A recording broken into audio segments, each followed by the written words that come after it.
Welcome to How to Cook That. I'm Ann Reardon and this is Ann Reardon. And this is number 3 of Clever or Never, where we test different kitchen gadgets so that you can decide if they are clever or never. Okay, the first of the gadgets is a Happy Nibbles chip maker. Ooh, you like chips, you like savoury things. This one I got with you in mind. Oh, that's very good. Okay, so it has this bowl, this bit, I think that clicks on there. Do you want to see if you can do that? And then it has this blade, which looks very sharp. This little thing looks a little bit small. I'm a bit concerned that it's going to, while we're trying to cut potatoes, that my hand might slip off and I might cut my fingers off, which would not be ideal. So I'm going to just skip that bit and use this that I have off another gadget in my kitchen already that actually has prongs that hold the potato firmly in place. I'm going to slice these potatoes, see how sharp it is, see if it's sharp enough to slice them. I think we've mashed some in the bottom. We're not off to a good start with this one. They're getting stuck underneath. Let's try again now that the potato has started. Are we getting chips? They're very, very skinny. Okay, your Crisps. job is to get them in the gaps. Right. They are so skinny. Honestly, who spends this much time? You go down to the shops and buy a packet of chips. But then they'd be all soaked in fat. These are supposed to be like healthy chips. You don't want healthy chips? The idea is that they're tasty. There we go, there's some better now we ones. get a bit of meat.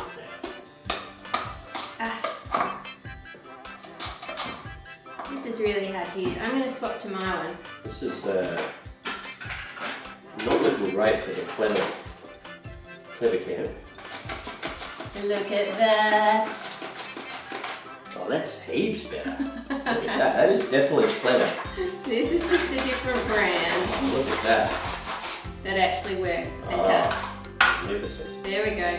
So, not loving the cutter, hopefully going in the microwave works. Although these are significantly thicker than these. Oops. So maybe it needs to be that thin. Maybe it won't work with the thick ones. We'll have to find out. And do they call chips everywhere in the world? I don't know. You have to let us know in the comments. Do you call chips? Do you call these thin, usually deep fried, but very crispy? Do you call them chips or crisps? It says to microwave them for 4 to 5 minutes. Now for the taste test to see if they're any good. Definitely much crispier than before. Got a good crunch. Good crunch. Still a bit chewy when you actually just start chewing them up. Not like normal chips that don't smell. Pretty good. Pretty I good. quite like them. Considering they've got no oil at all. They're actually very tasty. No oil, no salt. So that's a genuinely healthy Just a potato. vegan snack. It would suit a vegan. Suits me, I like it. I think it's pretty cool. The one thing I don't like is this. This is just poorly designed. It has, if you look on the back, when you shave it, then underneath you want somewhere for the potato to slide. And there is just like a whole piece there. So there's nowhere for it to go. It just doesn't make sense. Clever or never? Clever. Clever? Clever. Not so clever. Coupled together. Clever. Let us know in the comments what you think, clever or never. Next we have a cake tin, but it's different to a normal cake tin because it has little spikes in the middle, which apparently are so you can put a surprise inside the cupcake. Kind of You need my help, honey. Yes, I do. Yay! So normally, obviously, if you put something inside a cupcake, it just sinks to the bottom. So this is supposed to fix that problem. So first of all, I'm assuming we need to put a hole in our cupcake cases to get them over this spike. So that was relatively easy. And I would try not to break them as I put them on. Just want them sort of in the middle. This is interesting. I reckon put them upright because that's how they'd fall. You can do it, hey, I'm going to try one of each. because I was thinking if it was that way, it might look a bit like a lava. But you can do it the other way if you want to do it that way. And you've got more... That way? Is that a love heart way? I think so. I've given you more things than you have spots. You've only got 6 spots, so you're going to have to make a decision. Remember not to push it all the way to the bottom because that's the purpose of having the spike, is to kind of hold it in the middle of the cup. Yeah, no, I always tell people that. I can do this. You guys just talk amongst yourselves. I'm going to put the chocolate cake batter on mine. Ready to go. Yep. You did it? Did it. Awesome. So I'm just going to put chocolate cake batter on my side and I thought we'd do vanilla cake batter on your side. So make sure it's full. Full? Perfect. Full scoop. Pop it in. Da-da-da-da-da. Kind of cool. You should do a cooking channel on YouTube. Yep, how to eat that. I'm just going to clean this up. If you leave it on the tin, then the stuff, the little pieces... It burns in the oven. It does! How did you know that? You've watched all my videos. Because I'm married to Ann Reardon. And they are ready to go in the oven. Alright. Good job. And there it is, right in the middle of the cake. Ooh. Ooh, that's a cooked strawberry. Cooked strawberry. I don't think it would matter if that was in the middle or anywhere, because No. it doesn't really look like anything No, specific. it's definitely not a love heart. Okay, shall we cut another one in half? Oh, this one's kind of fallen out the middle, so I better eat some. What was even in this one? Oh, this is the Reese's Pieces. Look at that. Now, let's have a look at one of the ones that was baked without the spike so we can compare. You have to be able to be fair in the comparison. So it's the exact same cake mix. And then we just put them on the top. Let's have a look what happened to these. Let's have a look. Ah, so that's really sunk to the bottom and kind of melded into the bottom. Little touch. And yeah, it's going to be over, it's gone weird on the bottom. So it did make a difference. Yeah. For gadget number 3, we have a multicolour piping bag. Okay, so we've got our 3 bags full. Now we just need to put them together like that. And then put this one over the top and screw it on. Sounds easy, actually a little bit trickier than it says. That's secure. I think the problem for me is because it's so tricky to get this piece on that I'm holding this really tight, which is putting a little hole in the bag here. So now what I want to do is over the top of the whole thing into another bag. A twist. Oh, it is still very stiff to get it out. I think you might need to leave your frosting. Oh, put another bag. Now the outer bag has popped. There's a lot of pressure there.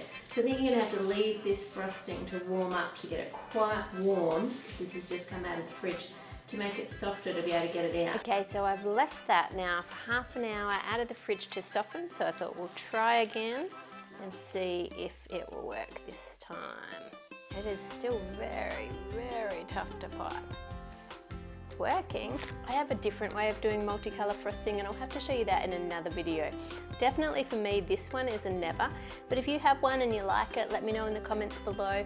I can understand that if I used an Italian meringue, this would work, but definitely for my thick buttercream, it's just too hard to get it to pipe out. What have we got here? Well, I have wired you up with a thing called Makey Makey, which when I saw it online just appealed to the nerd side of me. I have here a little board, which is what it comes with, and you do need to plug this into a computer for it to work. And then it comes with all these wires and you can attach them to anything you want that has some sort of liquid in it so it will conduct electricity.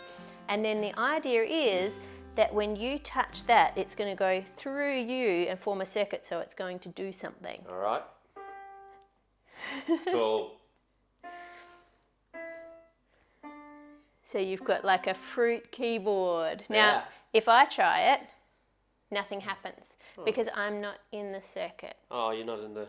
But if I hold your hand, then the electricity is going through you. Wow. To me, I can feel something between us. We have a connection. We do. And now we can both play.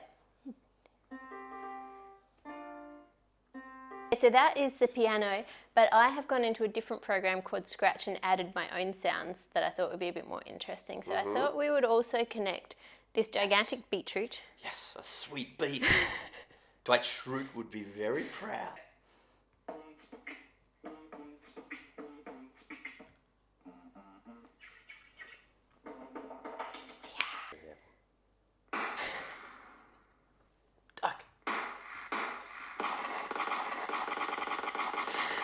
Kids would have fun with this one. Kids? Oh, yeah. It's like a war movie. Now I've got all these flowers wired up and they're going to make a pretty sound. Oh, can I have your hand? I'm not wired up. I'll give you the earth. Oh, when did you get that wired up? You're clever. Yeah. Okay, here we go. Let's try again. That's cool. Singing flowers. Oh, this is awesome. Oh, it's like a choir of, what are these flowers called? Zebras. A gerbera choir.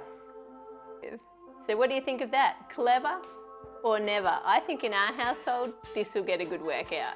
This is clever. This is cool. I think it's clever. And on the last Clever or Never video, you loved the flat Russian piping tips. Now there's some other Russian piping tips that are round. They're called ball Russian piping tips. So I thought we would test those ones out today. There's 3 different ones. So I'm going to start with the wavy looking one and then go back and forward, back and forward. And then if you stop squeezing, but just twist up a little, and then there you go. You get a pretty pattern of frosting on your cupcake. Now if you want to make it look like a flower, then you don't pipe it all the way up. You can just go like this and go back and forward, back and forward, stop piping and lift up, and then pipe a little dot of yellow in the middle to make a flower. The blue one next, which is the wavy tip on that. Here we go. That's quite nice, I quite like that one. Give a little twist at the end. There we go.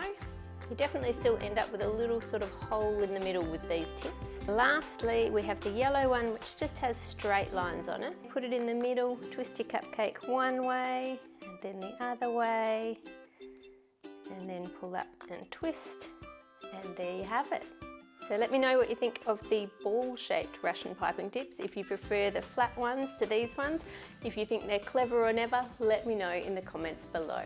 Subscribe to How to Cook That for more cakes, chocolates and desserts. Click here for the website. Here for more Clever or Never videos. And here's one of our videos randomly selected by YouTube. Make it a great week and we'll see you on Friday.